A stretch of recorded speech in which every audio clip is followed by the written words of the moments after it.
And we're live. Hello and welcome to episodes 7. Yeah, I've asked you like 20 times now. Spreading the nerd, unscripted and unabashed.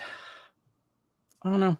I had something planned for like writing out like a little intro there, but I don't know. I just couldn't be asked in the end. How are you doing, sir? I am doing dandy. How are you? I'm doing good. As I said before, I'm glad this week is over. It was a long week. It It's an was extremely long hot. week. And I know you had like gotten back from vacation, so I'm sure work was busy. And it was One super day. hot one day. It was dead this week. Oh, well, that's kind of good. But yeah, it was super hot this week, just like humidity at like 99%. So I honestly didn't play much this week of anything. I played a little Final Fantasy 14 each day, and that's pretty much it because got home and I was just dead, absolutely drained. So, and plus I worked like last Saturday too, so that didn't help any. Yeah. So, but yeah, I didn't play much. Some Final Fantasy 14. That's about it. How about you? Did you play anything? Mostly just Elden Ring. That Nice. damn game caught me.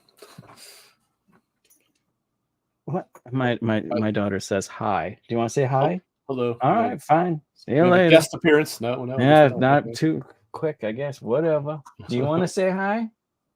No, she doesn't want to say hi either. Whatever. It's just me and you. We'll make do. That's right. Yeah, you were saying some Elden Ring you were playing?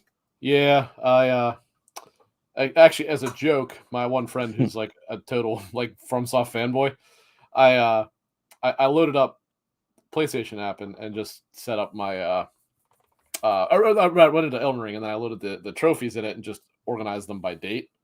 Yep. And I was like, man, I've got like in the last like 4 days, I've gotten I don't know 5 or 6 trophies just from. Nice. Obviously, I beat more bosses than that, but those are the ones that just had a trophy attached to them. I was like, I've been a little bit busy.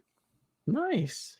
Yeah, it's good to hear that you're getting into it because I know you're having a little bit of trouble to get it going, type of thing. Yeah, I'm still technically.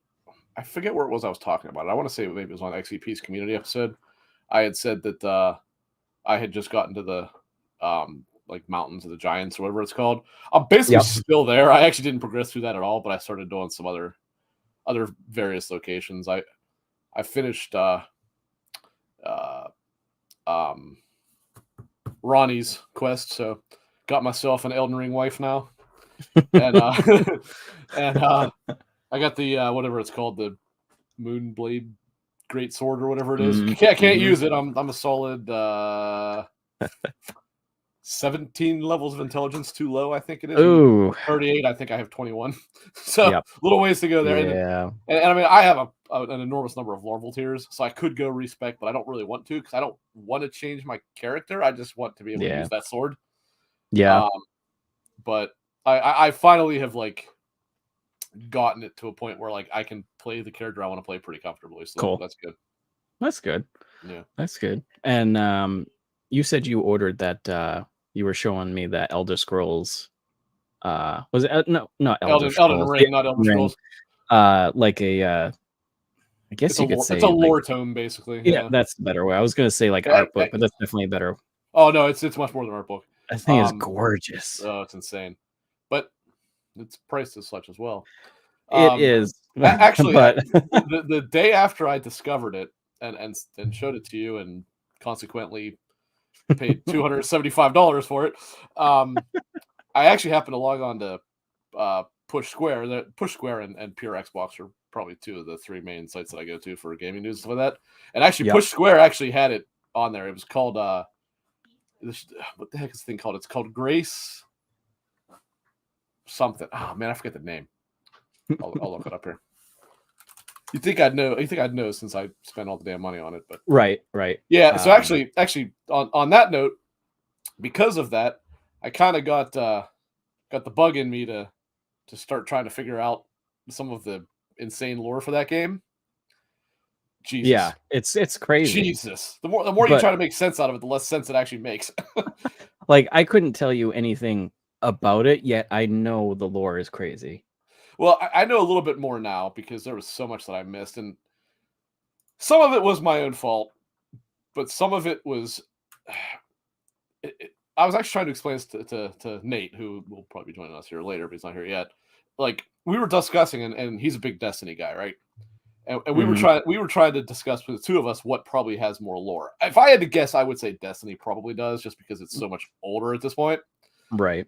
But he had sent a video from I don't know what the guy's name is, but one of the I guess Destiny like lore guys on YouTube, and it's like a 10-hour video going over the story, and I was like, the thing is, it's hard to explain it to someone who hasn't actually played the Souls games to know how they tell their stories.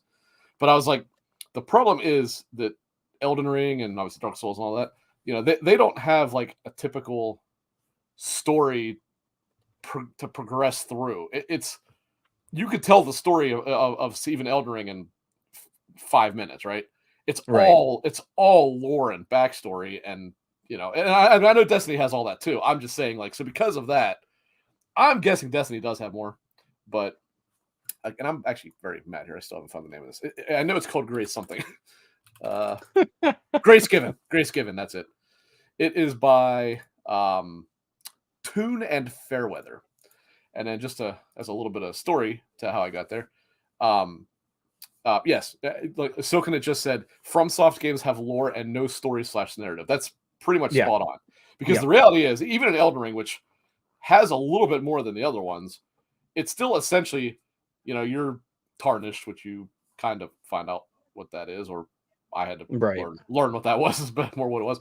And then it's basically like you meet NPCs who speak in cryptic riddles spoken in Old English, try to decipher that, then read item descriptions, then occasionally see a cutscene that makes absolutely zero sense until you have way more context as to what's actually happening, and decide who you want to fight and what direction you want to go. But you're not really going through. I believe that is correct, Silken. I think My Name is Biff is the one that he linked me to. That's crazy. 10-hour recap. That is nuts. Yeah, like he said, like there's not really a narrative you play through. You're basically, it's basically just a platform to go from one enemy to a dungeon to a boss to the next, right? And until you kind of get to the end, and then you decide which ending you want to go for or whatever. Or in my case, pick between, I guess, two, because I missed so much crap. But like the original point I was getting to on this diatribe is like so much of the story is so easily missable, and specifically in Elden Ring. It's very much so in the other ones too, but Elden Ring, because like, okay, let's pick a character, for example. Minor spoilers, but I mean most people have gotten past this point. Star Scourge Radahn. Okay, when I went to fight him, he's a pretty well known boss in the main game. I was like, okay, and after I beat him, I was like, why all of a sudden is there a meteor crashing into the planet? Why did the stars suddenly start moving? Yeah, there's a whole story to that if you didn't talk to certain people, you don't hear the story. Right. And I was like, now I did talk to those people, but I talked to them after this, so I didn't get any of that story. And it's like, I actually find that kind of annoying. I know some people like it, but it's like, for a company that puts such effort into their lore, to make it so that like 1% of people have any idea what the hell you're talking about, unless they actively go out to watch lore videos. Yeah, I know people love it. It's not, in my, especially in Elden Ring. I think Elden Ring is too big to have told your story this way. Yeah, for sure. And speaking of like how they do the story and stuff, it's not Miyazaki. Who's the From Software? It is Miyazaki. It's Miyazaki. Hideaki Miyazaki. Yeah. Thank you. I wasn't quite sure. I think it was last week, and maybe it was this week. I know he had come out in a couple interviews saying like he wants to make, before he retires or whatever, he wants to make like a true JRPG. I don't know. I didn't see that. What I saw was him say he thinks Elden Ring is close to what he would consider to be his like magnum opus of an RPG, but it's not quite there. Is that what you're referring to? I thought it was something else, because I thought it specifically stated like a JRPG, but then again, it could be just taken out of context in the article I read type of thing. Obviously it was translated too, so that's possible. It might have been mistranslated even. Right, but if like they did like a like say a third person action RPG with like a full on storytelling, I think that would be pretty awesome. I guess technically Sekiro kind of qualifies as that. Yeah, 'Cause yeah, that's true. now I did not actually care for that game. I know some people love it. It was not for me, but Yeah. it actually is way more straightforward. And it does have the lore through items, but it's not nearly as cryptic as No, the other ones are, no. which make no sense This- whatsoever. I really enjoyed Sekiro, but at the same time, I don't know for what reason I could not wrap my head around the parry system in that. For some reason, I just couldn't. It never get a felt hold right of to it. me. It never Yeah, felt right to me. And I hear some people that say like it is the premier pairing system. I'm like, I just Right. don't agree Yep. with that at all. Yep. I It's the don't same agree with me. that at all. And I know I'm definitely in the minority of that one, but Yeah. I was gonna say that was that a good segue? Probably not. But anyways, Star Wars. We Way to missed kill the last mood, week. Clint. Way Yeah, to I kill the know, I mood. know. I know we missed last week's episode or podcast. So we have 2 episodes, and honestly, I was thinking about it today, and I was like, I don't know if I really want to beat a dead horse anymore. Like last week's episode was okay, very okay. And then this It week's had some episode, interesting elements. right, it was watchable. And then this episode this week, I was just like, I mean, and I thought about it while watching it. I was thinking about the podcast. And I'm like, I'm tired of going on the podcast and just beating the shit out of this series. But it's so bad. It's to the point where I'm laughing out loud in my recliner at scenes in that show. It's just like, come on. Like, yeah. Anybody who's listening to this out loud with your children, cover their ears right now. Because all I can say is this show is a fucking embarrassment.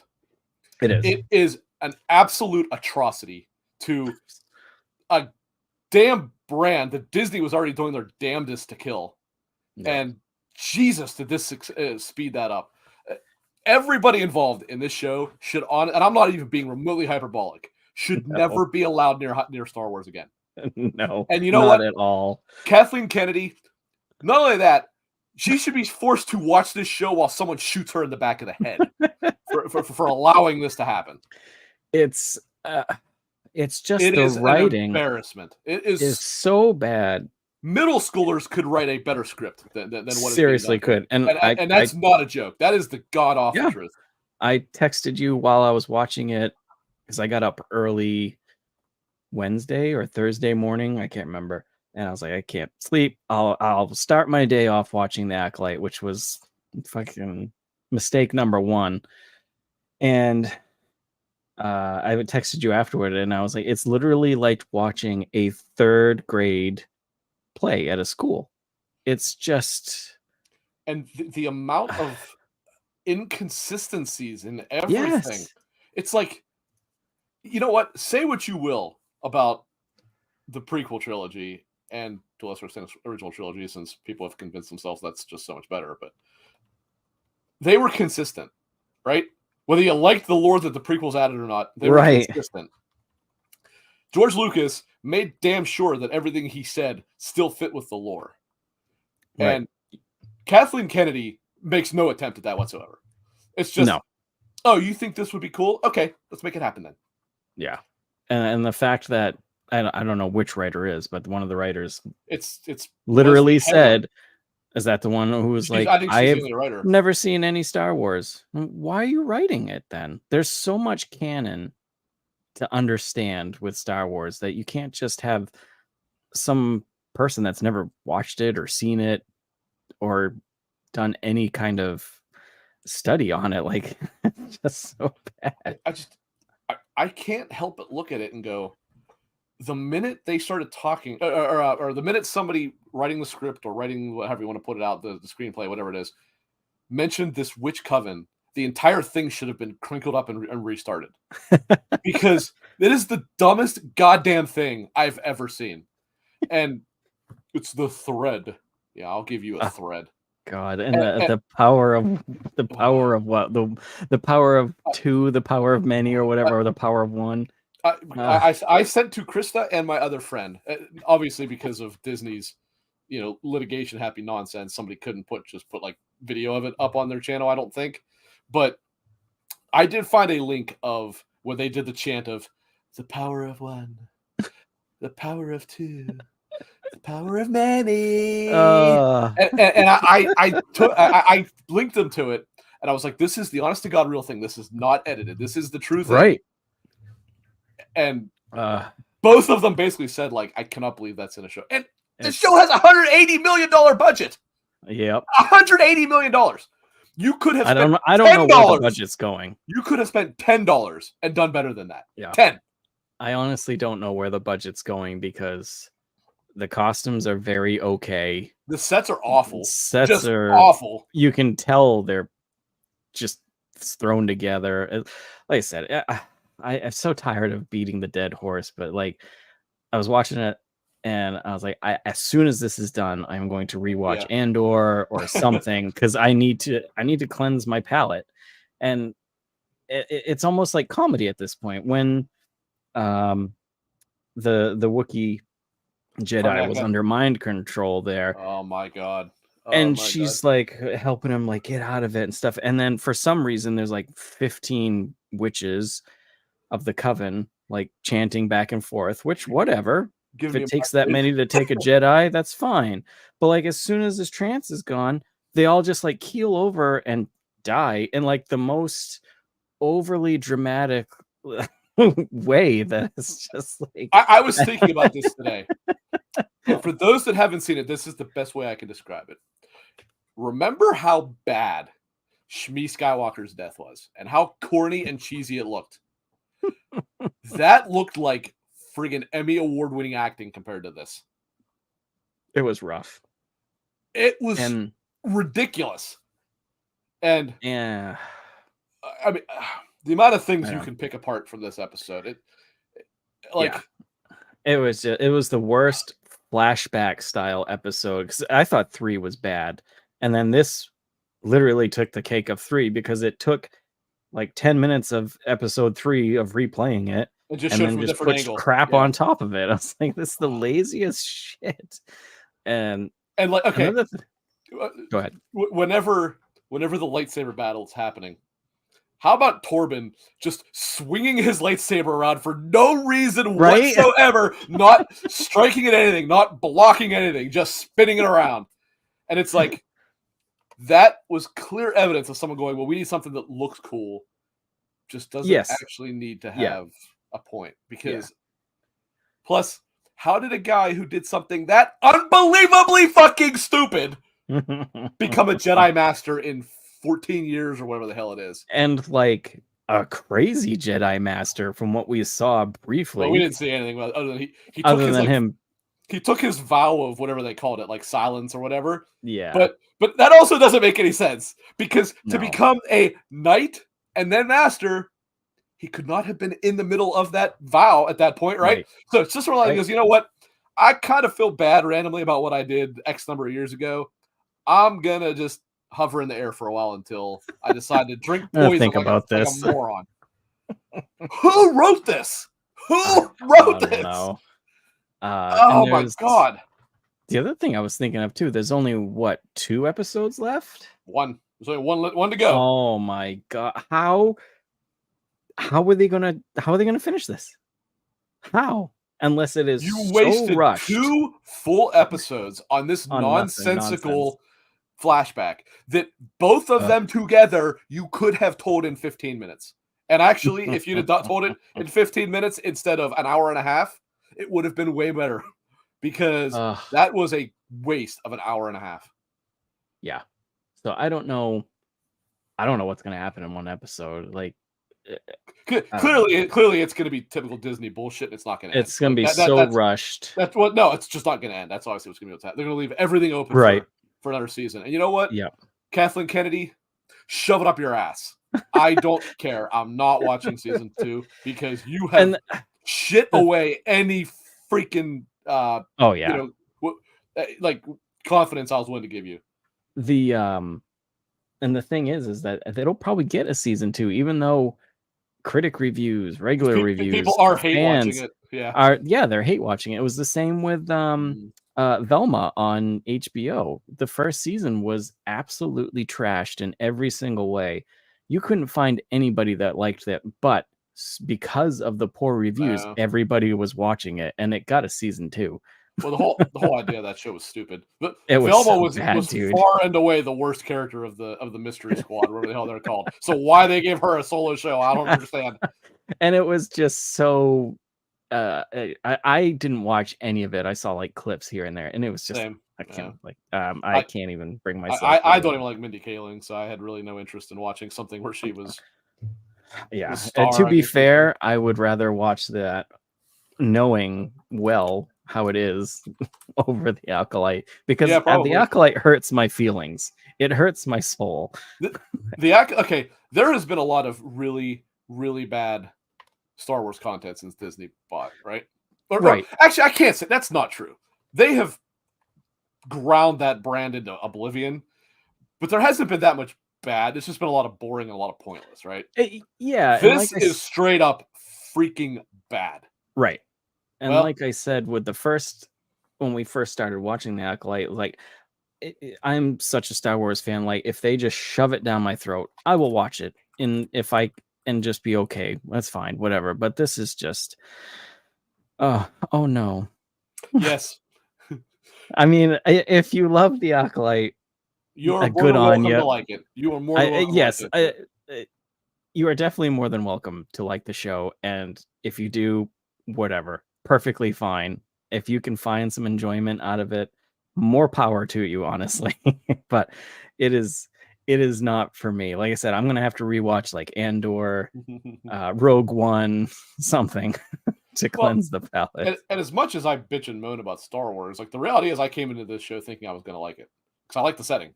Yeah, I was like, okay, cool. The High Republic is good. Finally, they're doing something that's not just right. You know, the same 10 characters, but man, boy did they waste the setting, in my opinion. Yeah, but anyways, onto well, I guess not better subjects. What we got for game news? There wasn't much this week except for Game Pass. Who's that?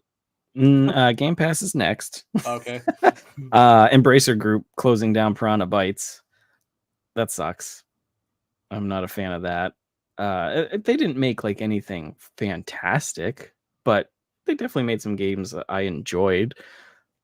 So, I mean, you don't want to see game developers being closed down, but of course it is Embracer Group. So yeah, that said, I mean, the writing on the wall was there for Piranha Bytes. For I mean, I'm not even talking since Embracer bought them. I'm surprised they lasted this long. I'm honestly surprised as well. I really thought that team would have been gone 10 years ago. When I first played their games, I thought for sure it was going to be a type of developer like, ooh, we've got some great ideas, and our first game is kind of like meh because we don't have the money type of thing. And it was just kind of stayed the same the whole way. And I was expecting them to get great at some point. And they never did. Yeah. But they never got. I mean, I didn't play enough of their stuff to truly judge it. There always seemed to be really good ideas without the technical know-how at all. Yeah, and the story was they were a technical absolute disaster for everything. Yeah, it was very, very jank. The stuff that kept people coming back was the story and their game ideas. It was just the technical aspect they just couldn't get around, sadly. That even went like not even just performance and whatnot. That even went as far as they could not get the like combat and anything to feel even technically mediocre, let alone acceptable. Yep. And I feel bad. Speaking of combat, like I feel bad because I've been wanting to play Banished forever, and I finally got a copy for $13 from Walmart, steal, and absolutely love the setting. Absolutely love the story. I can't get around the combat. So I put it down. Maybe I'll come back to it at some point. But I kind of wish Don't Nod would make an effort to go out and get more of find somebody who is a specific like combat designer. Because they've got basically everything else down pat. Oh yeah. They just they cannot actually the combat in Vampire or Vampire, however you pronounce it, actually wasn't. It was bad. all right. Yeah, it was fine. It was better than Banishers, I think. Which is why Yes. actually that's Yes. surprising. Like I thought Banishers would at least be Right. equivalent to that, and it really I isn't. thought it was going to be cleaned up a little bit, But but no. I If actually it would was, love to see them do more Vampire because that game is really cool. That was a it was really fantastic. cool idea. Yep. And like Yep. even if it wasn't the best combat, they made it look cool. So Yeah. it kind of like, you know, and you could you still could accept it not being enjoy it greatest. and get Yeah. through it. Whereas Banishers, it is leaving it. It's hard for me to go forward with that one. Sadly, Well, maybe if I come back to it, but man, well, I don't with know. Banishers, it really seems like combat was more of a focus, and they really didn't do it well. Like, you know what I mean? Yeah. If Banishers had great combat, I think that would have been a fantastic game because of the story and setting. But here we are. And then we had Game Pass come out today. Not today. Microsoft come out this week with the whole new Game Pass pricing restructure starting in September, I think, right? That sounds right. With 4 different tiers. 6 if you count existing ones. Yeah. I mistakenly had put on Threads, and it was my mistake, that I thought it was 5 tiers, because in one of the tiers it lays out that if you are a pre-standard, you get day 1 games, but if you're new, you don't. So Well, like, if you're, I don't even know the names they used anymore, but if you're not core, it's the other one. Like they need to get it. Actually, they made an official message about what it is. They need to get out there and start explaining this because it is causing a lot of confusion. And it's very confusing. And honestly, it's gonna really piss people off when they subscribe not anybody new, or I'm saying not anybody existing, but new. When they're like, okay, little Jimmy buys his Xbox Series S or X or whatever, right? He gets Xbox, or I'm not Xbox, sorry, Game Pass Standard or whatever the hell they're calling it, and Halo or Fable or whatever comes out, and he can't play it because it's not part of that. Like, right? What are you doing? If you have, like, the biggest mistake they made, I think this was last year when they just got rid of the Xbox Live name. The people that said that was a good idea, those people were dumb. No, I miss Live because they should. What's not that? I'm just saying they should have kept. Right. They should not have made Xbox Live and Game Pass the same thing. Like, you should have Xbox Live within a Game Pass sub, but Game Pass should be the pass to play games. Hence the name. It should not be your online subscription. Right. When Sony changed the name, or rather added the tiers of PlayStation Plus, everybody, myself included, said it was stupid. It's causing confusion, and I stand to that. And that is crystal clear compared to what Xbox has done with Game Pass right now. Yes. Like this is just a dumb, unforced error. But I'm not talking about the price increase. That is what it is. Everybody knew that was going to happen at some point. Right? Yeah. I'm talking about changing the tiers was really unbelievably ill-advised, because you are just going to confuse the hell out of any mom, grandma, whatever that buys this and doesn't know it. So they're going to go, okay, I buy, like I said, little Jimmy an Xbox, and I get him a Game Pass sub, and I don't have to buy him any games. And then you go home and he can play like a back catalog, whatever that means. They just like everything else. The Xbox executives have to be as opaque as solid mud, right? Right. They just cannot tell you anything. They have to be completely obfuscating everything, and it is infuriating. Yeah, it's so there's 1, 2, 3, 4. Yeah, there's 5 different ones. So come Christmas time, whatever, and grandma and grandpa go to the store and they want to just buy something like this, things are going to get messed up, or they're going to be like, they're going to see it, and they're going to see PC Game Pass is only $11.99 and it includes everything, and they're not going to understand PC is different than the Xbox or whatever. And it's just stuff like that. I don't understand why they have to have 5 different tiers. Streamline it. Exactly. And like you said, it's nothing to do with the price increase. We all knew we all knew that was going to happen eventually. Right. It's just, as it stands, since I have a PC, I will probably go PC only for a little while and see how it works. I've got the Ultimate right now, and I was thinking about it yesterday. Like, how often do I actually use Game Pass? And this month I'll use it a lot because Flintlock's coming out and Kunitsu. So I'll use it then, but will I use it a lot in August? Probably not. And I don't know. It's just, I just wish they would clear it up. Yeah. Yeah. I basically, I canceled my subscription, but I basically just dropped it down to what's effectively just Xbox Live. Yeah. Yep. It always kind of was a waste for me anyway. The only reason I really had it was because when I got my Xbox One X, no, I'm sorry, no, it was the Series X. I got it through what did they call that? The one where you would actually not have to pay for the system, but you would just pay. Oh, yeah. And that was actually that was a pretty good. That was a very good program. They may still do it. That was good. All access. That's the name of it. All access. Yeah. Like I'm like, this is a good idea. Yeah. And I always said, I was like, if Sony was smart, they would copy this idea. Mm-hmm. But Sony, of course, is not smart, or at least they were not under Phil Spencer, Jim Ryan, because, well, Jim Ryan can crunch numbers, but he couldn't make a decision that was positive if his life depended on it. So, but and again, Xbox may still do the all access. I'm not sure, but I always thought like that was brilliant because that is how you get people into your ecosystem. Yeah. That said, surprise. They did a terrible job advertising it. It's completely out of character for Xbox, though, right? They might have the worst marketing team in the entire industry. They really, really do. I can't remember. I think it was during Luke from XCP during one of his talks during the week. Somebody said that Wolfenstein, which is coming out, or not Wolfenstein, Quake, which is coming out next year. That has not been confirmed. Actually, they have not confirmed a Quake. It's just been heavily rumored. Not Quake. Oh my god. Doom. The new Doom. The Dark Ages. Yeah.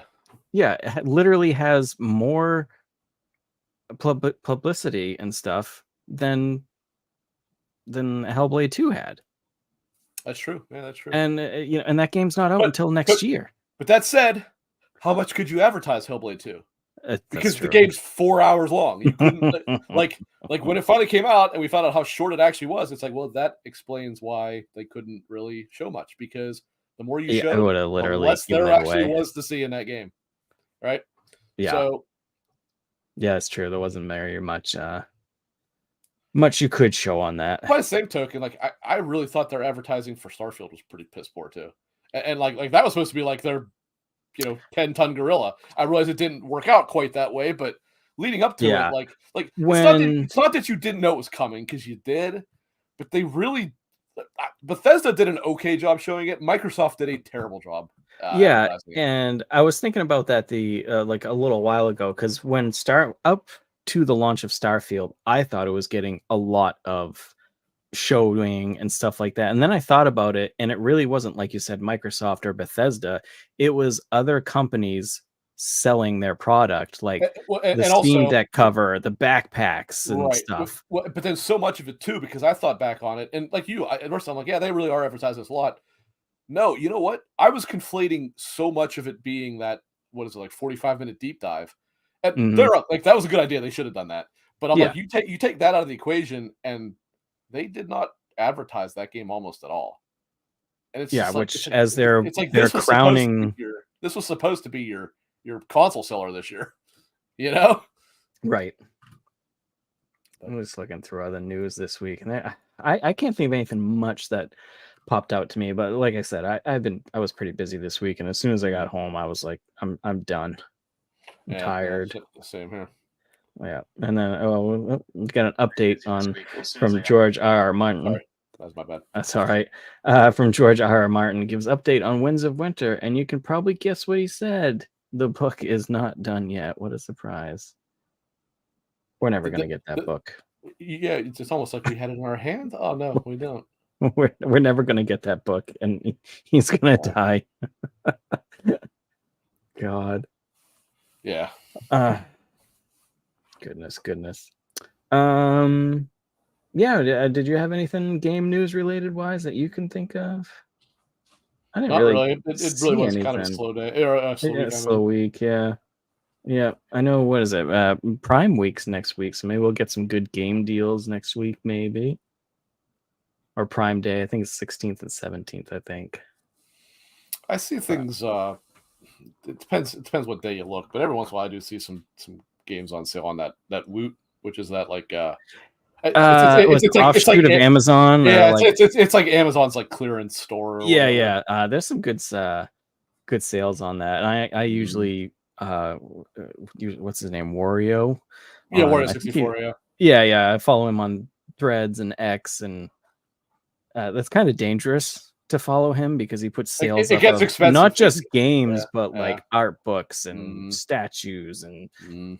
a lot of this stuff. And it's like, Oh, ooh. I I have something I can talk about briefly. And actually, I didn't think Ooh. about it. I should have talked about it when I was talking about Grace Given, but there was not one but two Elden Ring books this announced this week. That well, Oh. I can't say Grace Given was announced this week, but I think it was because I think I might have stumbled upon it like right as they put it up, just out of sheer luck. Thankfully, Future Press, which for those who don't know is almost inarguably the best existing strategy guide maker in the industry, like physical strategy guide makers, right? Yeah. And they're German, I believe. They're not all they're typically not available when a game first launches, but it's because they are meticulous about making sure details are correct. Now, something like obviously Dark Souls or Elden Ring or whatever, that's constantly changing through updates, but they try to make sure by the time they release it, it is most accurate. Well, I had said, and they have made basically all of the Souls strategy guides. They made Dark Souls 1, Dark Souls 2, Dark Souls 3, Sekiro, Bloodborne, and they did most, if not all, of their DLC. They did do Elden Ring, and what was unique about Elden Rings is that it actually was two books, not just one. It was two. Mm. On my shelf, it's actually right there. It's those two. So you can see how much of my shelf it even takes up. They announced earlier this week, Volume 3 is coming, and it will be Shadow of the Erdtree. Nice. So yes, I was hoping they would Nice. do that. And then my guess is in another 2 years or so, maybe they'll probably just never mind. There's too much there to actually compile that all as one book, but because they are doing that with Bloodborne. So as a side tangent, I mentioned about Bloodborne, and they do have a Bloodborne and Bloodborne: The Old Hunters, which is the DLC guide. The Old Hunters guide is apparently quite rare. It happens to be right about there.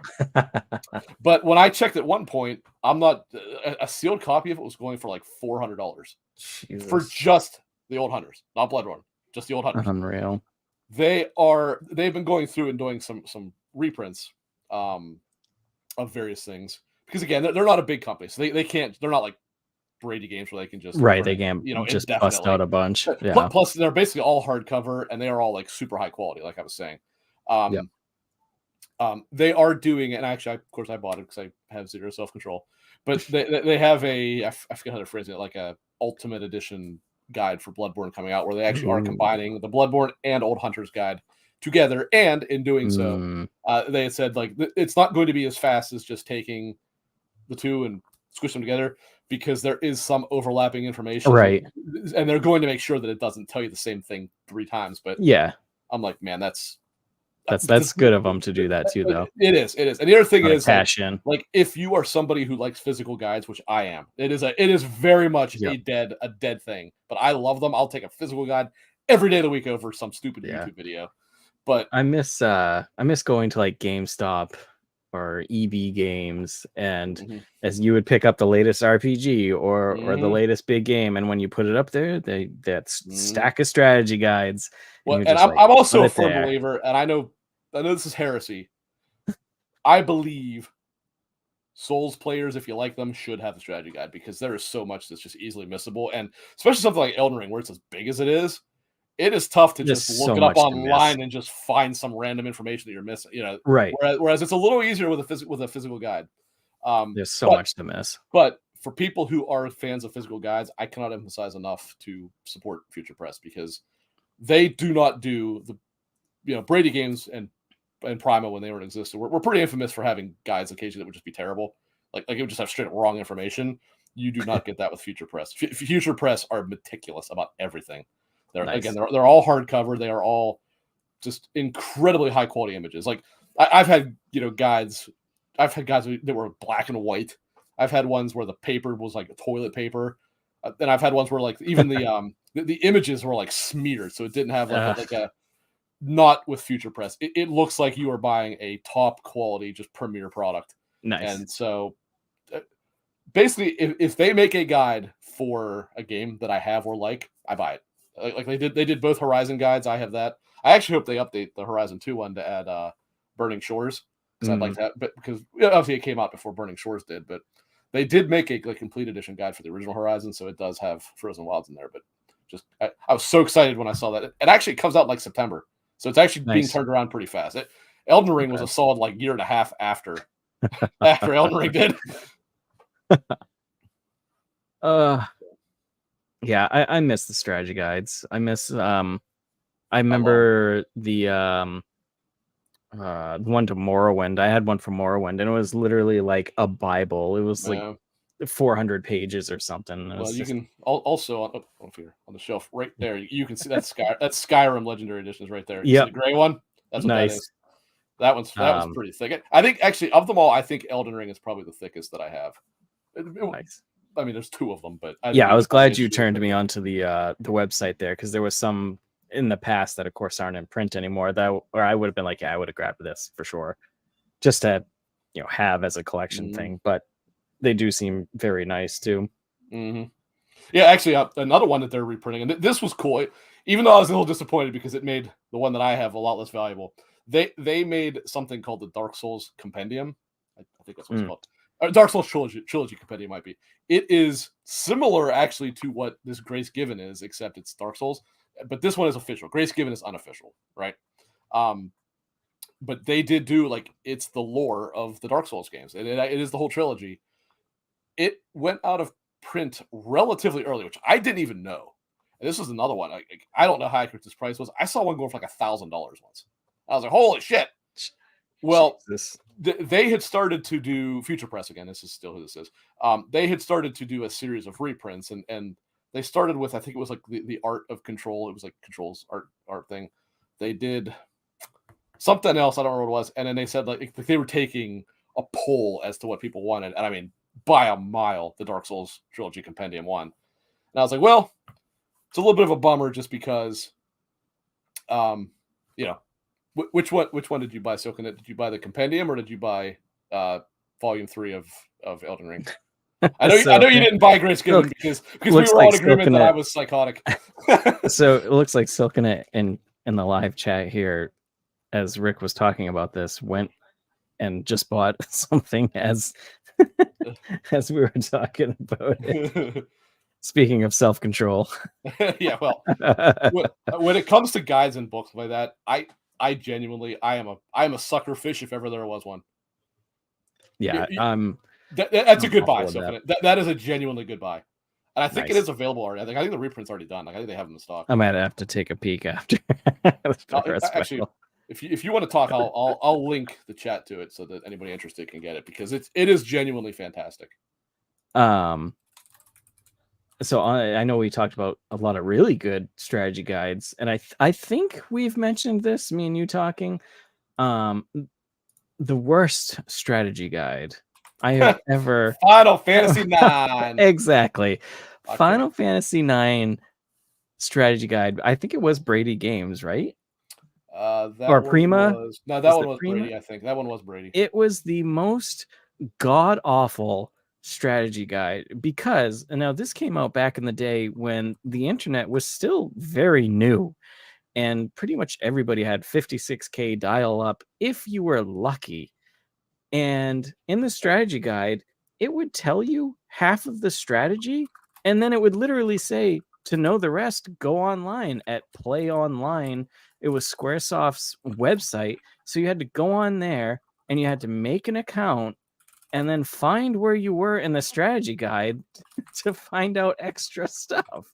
It was so bad. Yeah, there was almost nothing in that. Actually, I have it. It's on the shelf there. But it really is in the attic. And it comes up often between friends and I who love Final Fantasy, and always comes up at how absolutely dog tier shit that Oh, was. it's unbelievable. It really is infamous for being maybe the worst strategy guide ever sold. It's so bad. I was so upset with that strategy guide, but the game was fantastic. Oh, I love 9. Where's our remake, by the way? God damn it! Yeah, why has it I not know been it's announced at I Square? know Come it's on. out there. Maybe at Gamescom. Maybe. I thought for sure we might see it at Summerfest with all the leaks, but I guess not. You got all your links up now? Yeah, since it was such a long link, it Oh, broke it up did you into have to? 3. Did you? I, What? I have never What used the the hell? like Bitly things. I don't even know how to do that. I'm an old man at this point. I don't know how to do all this new fangled stuff that kids do. Interesting. Majora's Mask, Krista in chat. Majora's Mask for the last strategy guide. Yeah, that was a long time. I think it had to have been for like PS2. I think the last one that I physically remember buying was probably the Final Fantasy X strategy guide. I think that's the last one I remember. And The then last from then on, I was using like game FAQs and stuff. the last one I bought was Elden Ring Volume 3, which I pre-ordered on Monday. But in terms of actually got, I mean, it hasn't been too long, but it would probably be probably would be Volume 2 of Elden Ring. That was probably like I had pre-ordered it, but it probably was the last one that I got that came out. Yeah, It was either strategy that guides or are definitely Tears of the collector's thing. Kingdom, depending when Tears of the Kingdom came out. That's another game I No, barely touched. that would have been before Elden Ring came out because Elden Ring's guide came out in like October, so it had to be that.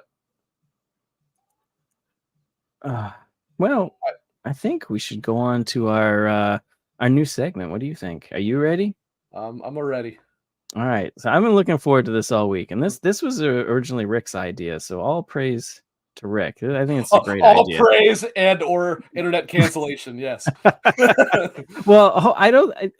We briefly talked about it, so I don't think we'll get. I don't think so. I mean, I don't think mine's too crazy. But anyways, this segment is called Ctrl+Alt+Taboo.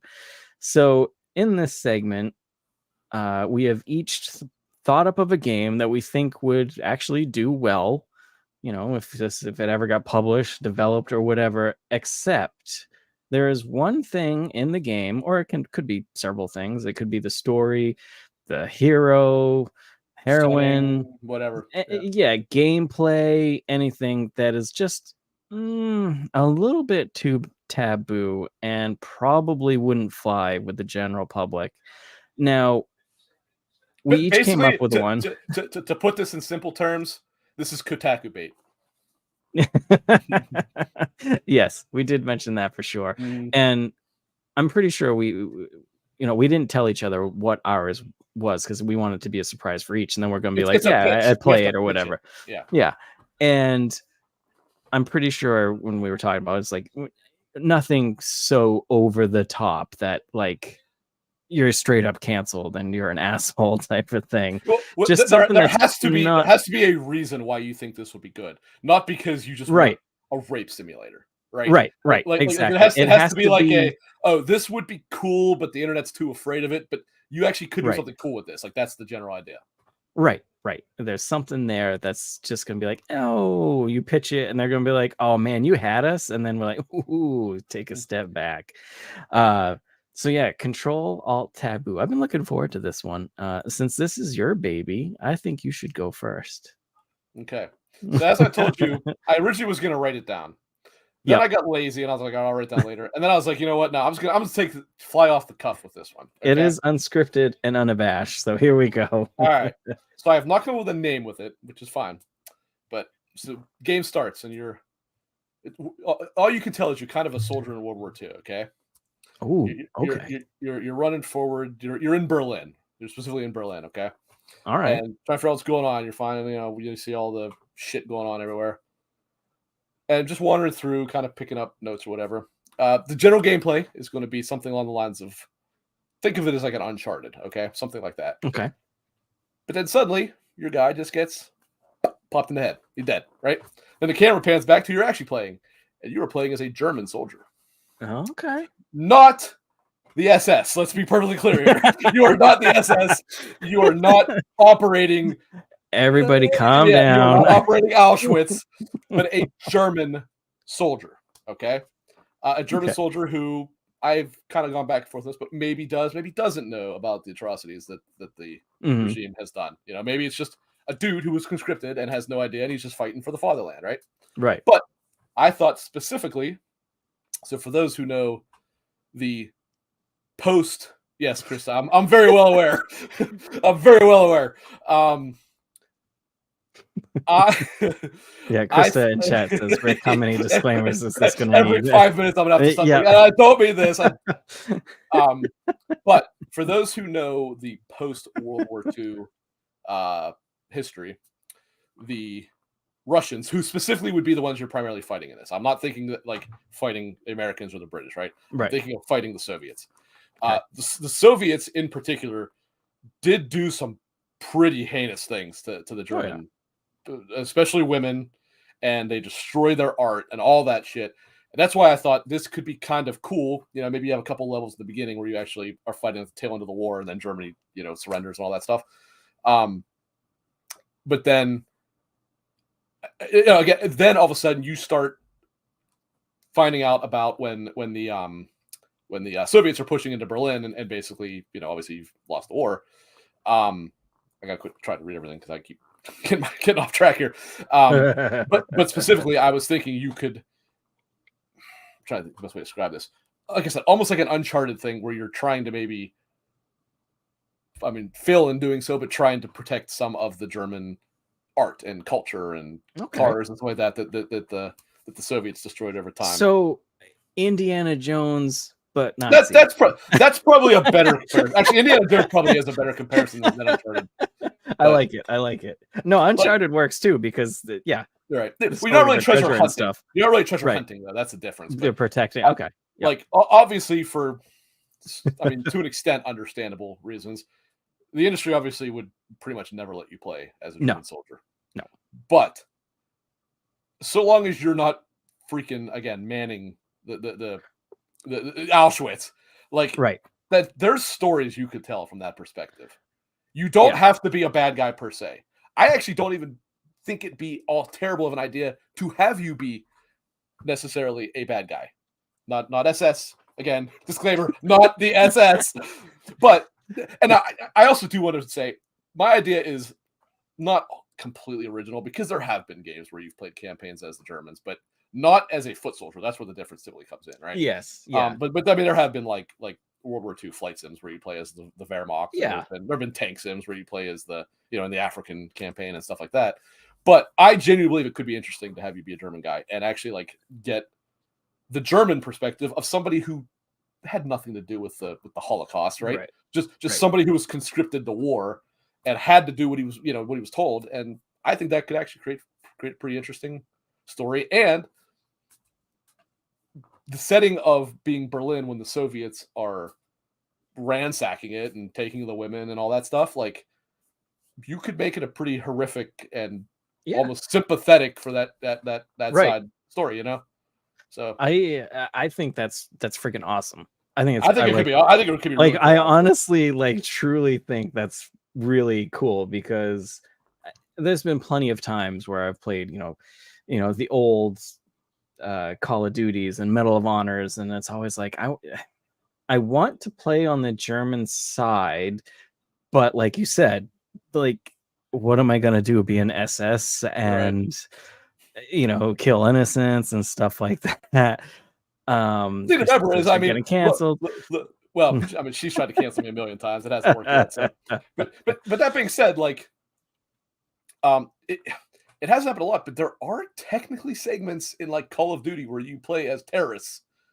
Right. Obviously, the infamous no Russian level, but even in Modern Warfare, the original Modern Warfare, not the remake, but the original, or not the whatever, Call of Duty 4, you do play as. No, you don't. I'm sorry. You play as a Marine in terrorist. Yeah. Right. Somewhere in the Middle East, but I was thinking you Yeah. actually play the same one as the terrorists, but no, you actually don't. That's not correct. No, I think the last thing that they did was that no Russian. Yeah. But yeah, back to yours. I think that would be the best way to do it too, is someone that was recently conscripted, like last minute, like the fatherland's being invaded. Mhm. We need you right now, like no training. Here's a gun. Sure. Good luck, type of thing.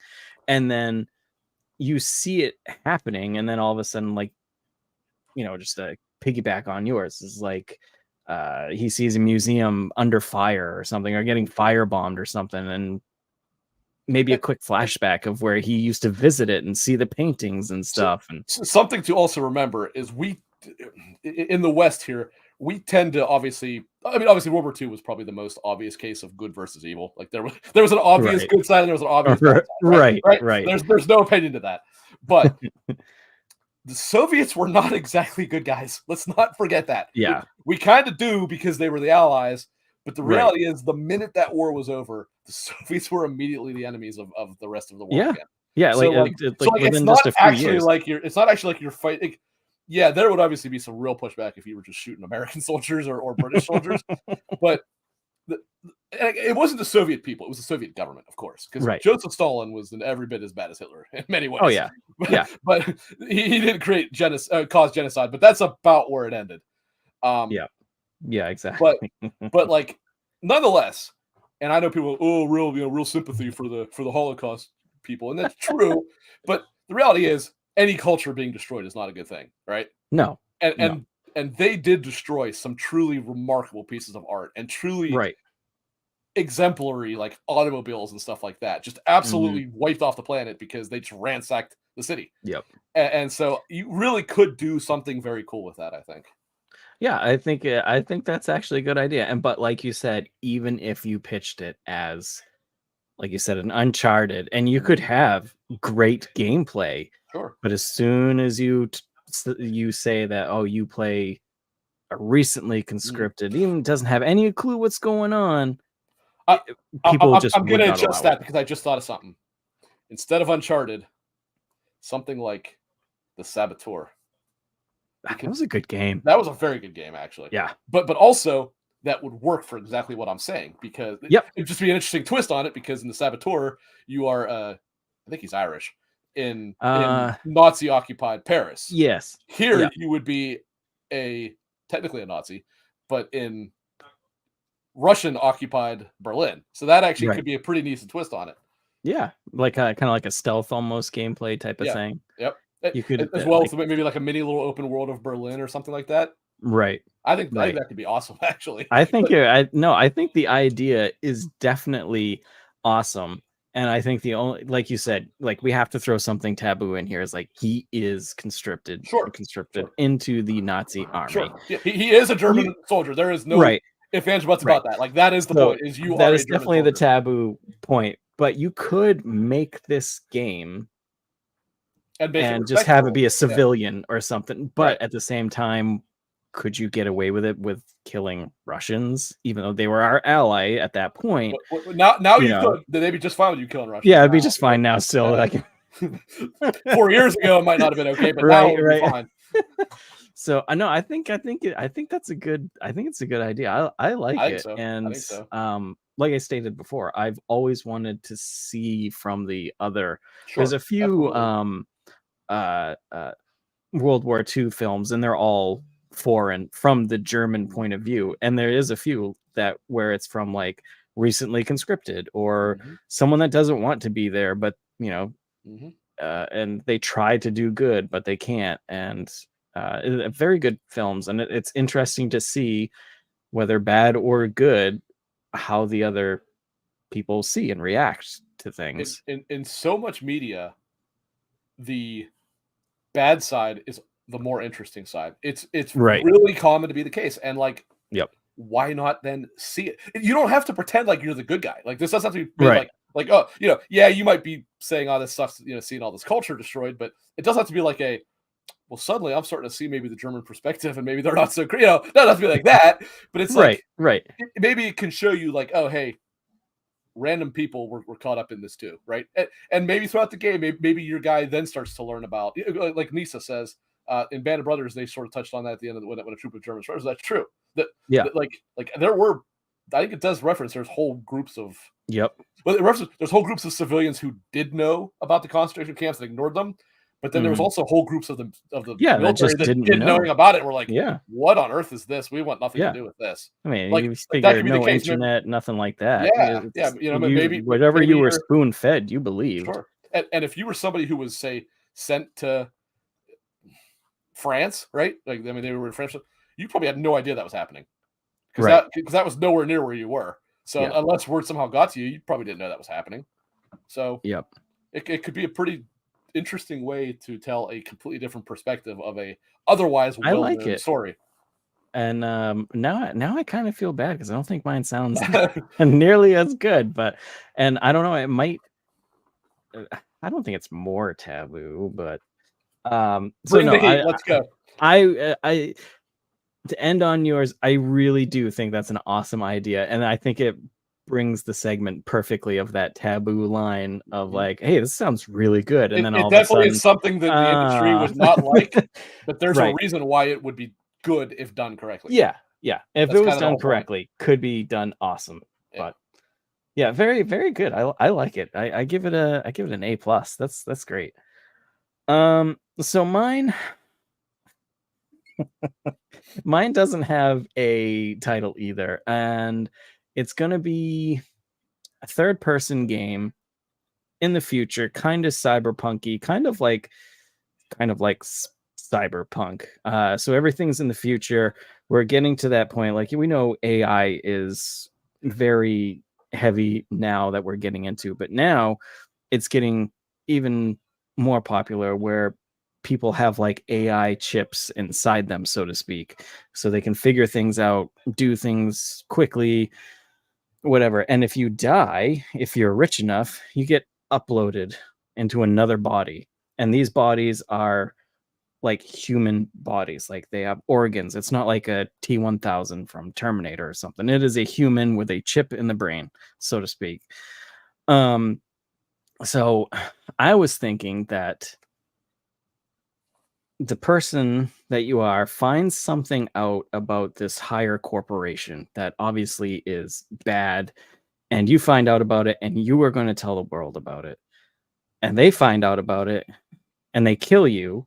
Is your name Johnny Silverhand by chance? Okay, go on. What was that? Was that Johnny Mnemonic or whatever it was? No, Johnny Silverhand, as in Cyberpunk, because it sounds like Eric Talker and him. Yeah, yeah. It's very kind of like that kind I of. was just kidding. It just sounded so much like his story. That's why I said that. And so, of course, they know you're AI.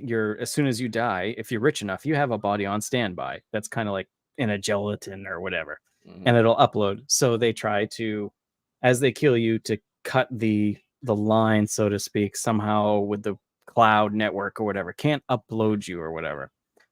So something happens where you do get uploaded into the cloud or uploaded into a body, except this body is on the verge of dying, or maybe kind of, on the verge of dying. Like, you are basically deteriorating, like almost rotting, so to speak. I don't know how. It just, you're able to work it. So and then it's going to be like a stealth game where you start from all the way from the bottom, and you need a better body so you can find out more information about this corporation and take them down, let the world know that they're bad, they're taking all the money, whatever it is, data, whatever. So my taboo thing is that you're this character that's AI, and you are in a human body, you have your human thoughts and such and feelings, but you're deteriorating and you're dying. And this company is killing people by the thousands to, say, like, harvest organs or whatever. So you need to take this down. So in order to get a better body, you have like a special like hacking skill that you can level up or something. So picture like Watch Dogs. As you're walking around, and at Watch Dogs, you could see like oh, this person was arrested once or whatever. Mm-hmm. And you can see like, hey, this person has a level A card, so you can get into this building, the police station, to learn this or whatever. My taboo thing is that you have to bend like pretty much the people that you need to kill to take over their body. So you hijack their chip or whatever, and basically now you're their body. You basically kill them. So you hijack them, but you're killing innocent people. Mm-hmm. So, but my thing is like anything is open. So like in order, it's like you see a guy, but he has a special brand. It's harder to hijack into his chip. Mm-hmm. But if you're at his house, you can get into it better because you can log into the network or something. But come to find out, he doesn't have a wife, doesn't have a girlfriend, but he's a single dad. So you can, if you want, you can hijack his 10-year-old kid. But I like it. The kid is alive, but the soul is not anymore because you took over that body. And as you work your way, and of course, when you take the next body, that body dies. So you need to try and, I guess, get to the top of the corporation without killing as not as many people as you can. Or do you feel bad or just evil and just like, no, I'm just gonna take over everybody's body and just whatever route's the easiest type of thing. I like it. So you're just basically uploading to anybody, but anybody's open, and for the most part they're good people, and you can see when you're uploading them, like it's almost like flashes of their life passes by, so you see like pictures of their family or their vacationing moments. Cool idea. That's a cool idea. And then you're like, oh, I kind of feel bad that I just took over this person, but I need to take over this corporation. So like Silken had said, it's kind of like Detroit Become Humans type of thing. But like I said, the taboo part is everybody is on the table. So like, I like it. It also kids, women, whatever. It creates some interesting commentary on like the whole transhumanism thing, and right? All that too. That's a cool idea. What genre game is it though? You said third person. You didn't. Really I think it's gonna be like a third person stealth action type of thing. Okay. Because you got to kind of sneak around buildings so you don't get noticed and stuff. And so we are talking very similar to Watch Dogs in terms of gameplay mechanics here, or what? I think so, yeah. Because like I said, I visualized as you're walking by, you can read where these people work. So you're like, I don't need to take over him. But if I pull the fire alarm on this and then I kill this fireman with the fireman, I can get inside because they pulled the alarm and they need to get inside, and then you can hack into the computer or something. I don't know. It's very like all over the place, but I think it would be cool. I'm seeing kind of a cyberpunk cross with like Hitman. Yeah. Cross with like Watch Dogs. Is that kind of what you're thinking there? Yeah. I like it. That's a cool idea. First of all, there's a 3 good series, so I like it. Yeah. And then in the end, you would take over the corporation, and you would save all these people, but then you have a list of innocent people that you killed to get here, and because you outed the corporation, people are going to know who you are, so they're going to know what you did. And like I said, the taboo, like taking over random people, I don't think is a taboo type of thing, but anything is on the table. Sure. Yeah. Like kids, anything like, and it's not like a painful thing, you're not torturing or anything like that. It's just like boom, they shut down, you take over the nervous system with the chip, whatever. And so I think if you pitch that and be like, oh, by the way, you can basically kill kids, I think that would be the thing. We're like, I don't know about that. That sounds very that's what I'm looking for. Innovative, but also like reaching for the stars. Like certainly, I'm having a brain fart. I can't think of the word. It would be. That's pretty high concept, but it's a cool idea. Like it would never the amount of work it would take to make a world big with like with AI NPCs acting this way, it would never happen probably. Whereas yours could be made. Mine could theoretically be made tomorrow if someone really wanted to. Yeah. Yep. Yeah, But yeah, that yours would was require mine. a lot of years worth of tech advancements probably, but Right. no, that's a Right. cool idea. I like that. I like that. Yeah. I thought it was, and maybe there could be like a morality type of level, like good, bad, and see what you're Mhm, at the end, whether you're full mhm, on evil, and then maybe you just take over the corporation at the end. I mhm. don't know. But yeah, I thought the Yeah, taboo part was like nobody is safe. Like, right. oh, this guy can get into here, or this woman could get into here, so you take over the pregnant woman or something. Whatever. Mhm, I don't know. But just everybody is on the table. No one's safe. No one, and just to make it more is just like they're very innocent. Most of them. mhm. Some of them can be bad, but Yeah, mostly just yeah. people going about their daily lives. Yep. Yep. Yeah, Yeah, and they never that's then they cool. never know. Yeah, And no, then I I like that. thought like That's the neat. flashbacks as you're taking over, like be the loading Mhm. screen into that person, and it'd just be flashbacks of like their happy life. Oh, here's their Right, happy right. Christmas photo and stuff. The You're like, oh the shit. them giving away their family fortune to help sick children or something. Yeah. Right, right. Now that was quite amusing. Oh, That I like that a lot to actually give like I always thought of all the games that I played, Last of Us Part Two. I mean, I can't speak highly enough of that game, but that game did a really good job of actually like humanizing the people that you're killing, right? And I don't just mean like the names, yeah. but just the Yes. random Yeah. people you're fighting because Yep. they were all referred to by name. They all act like people that kind of want to survive. So I like that your game kind of implements, something along those lines where it's like it actually Yeah. humanizes them and makes them, you know, like people that just kind of had a life and went about it, and you decided just to Yeah. uproot it in the name of your Right, of your right. And for anti-conglomerate. my revenge or Right, whatever. Yeah. right. Yeah. But That's cool. throw it together there. No, I think that I like this segment. This is pretty cool. I definitely like your idea. Like I like Makes you think a that little could bit. It that makes you could think a be little bit. announced at Gamescom, and I'd be like, I'm hyped for this. Yeah, so would I. And then before you finished saying "so am I," Kotaku would already have a hit piece written for it, Right, which is right, the beauty of it. exactly. Yep. Yeah, yeah. How evil are you that you would kill a Yeah. child to play this game? And it's like Yeah. it's a game. Like I'm not going out and doing this Right. in real life. Like, but yeah, that was mine. Yeah, pretty cool I like segment. it. I like No, that. I like Well, it. that's a very good idea because right before you sent me the text at the beginning of the week, I was like, what can we talk about this week just to kind of Yeah. mix it up a bit? Because it had been kind of quiet game news wise. And even though we did talk about it, I'm tired of beating on Star Wars. Like, I don't want to Only beat one more on week and Star we have Wars. to do it. Only one more. and then and then I am going to watch Andor or something because Andor season 2 comes out sometime. But I need to wash my palate. But before we get to telling everybody their fortune, anything else on your mind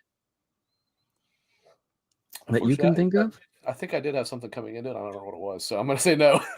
Okay.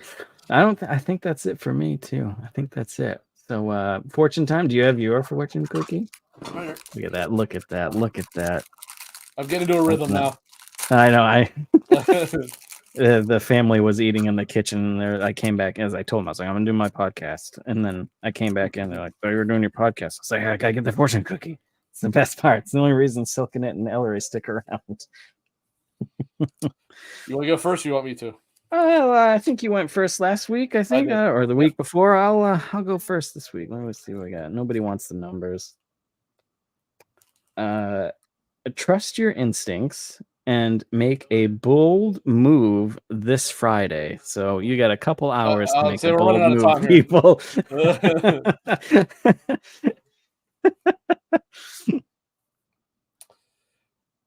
Ooh, this is a little spicy.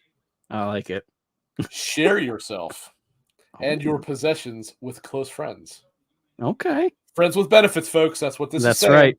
That's what That's this is right. saying. Well, I think I mentioned it to you as like if you add in bed at the end of every fortune, it sounds right. Like trust your instincts and make a bold move this Friday in bed.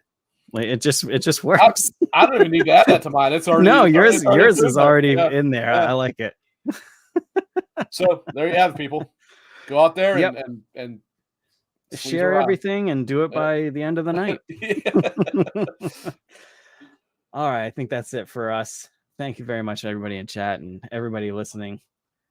Thank you so much, and we will see you hopefully. Well, next week. Are you Thursday? Probably Friday. I'm probably no good.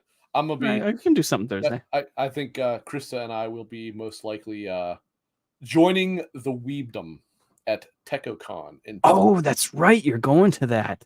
Well, I think we are, but I'm not 100% sure if we're committed to it yet. But I think we plan to. I'm jealous. And then actually, also just to get it out ahead of time, the week after will also have to be Thursday because I'm going to a soccer match on the. Yes. I just hope it's not 95 freaking degrees again. No, I don't want to sit through that at a soccer game. Apparently this we're gonna keep talking for a little bit here. No. I think it's not this week. Yeah, it's the week after next. I have Blink 182 tickets for. I'm so jealous. But it's at Fenway Park, and it's just gonna be beating down sun. So I'm really hoping. Outside. They had an indoor when they were here in Pittsburgh. Yeah, so it's an outside. So it's at the baseball field. Who's coming with them up your way? Pierce the Veil. I think that might be news here too. I think they're on tour with them everywhere, but it's my the daughter, one more time, whatever it's called. Yeah. Okay, yeah. I wanted to go to that in Pittsburgh because I love Blink, and actually I love that album. I don't know if you remember talking about in the Discord. I was surprised how good that album was. Pretty good. And I wanted to go to it, but my God, were the tickets expensive for Blink 182? Insane. Like for garbage seats. So for us, it was inside. Now it's called PPG Paints Arena, but it's where the Pittsburgh Penguins play. The seats were actually like ones that were like at an angle behind the stage, and they were like $130. I'm like, yeah, it's awful. I'm like, seats on the stage for Blink 182 shouldn't be $130. No, I think because the only reason because I like Blink 182. Pierce the Veil is kind of like but my daughter is a massive Pierce the Veil fan. Okay. And she's never been to a concert before. She likes Blink 182, and it was their 17th birthday. So we're like, okay, we'll get you. We weren't going to get tickets because they were astronomical, like $300 and all this stuff. It's like, no way. It was wild how expensive that tour was. We looked closer towards the time, and there was some resales that were a lot cheaper. It was still way more expensive than they need to fucking pay. But it'll be good, and I mean it's Blink 182, so yeah, a Blink show. I mean a pop punk in general show. The best one there is that you should cap at like $50. It should not be $150. Prices are just insane. The ones on the floor were like $800 for that show. Yeah, it's insane. This is Blink 182, not the Beatles. Right. You know? God, absolutely insane. So. But yeah, I hope it's not hot. And I think it's later in the evening. Like I think it starts at 6:30, so you gotta get there early. But either way, if it's a hot day at 6:30, it's still gonna be sun beating down on you. And I don't want it. Not for me. All right. Anyways, so maybe Thursday next week we'll see you folks. So once again, thank you very much for coming out, joining the chat, listening wherever you're listening from. Thanks, and we will see you next time.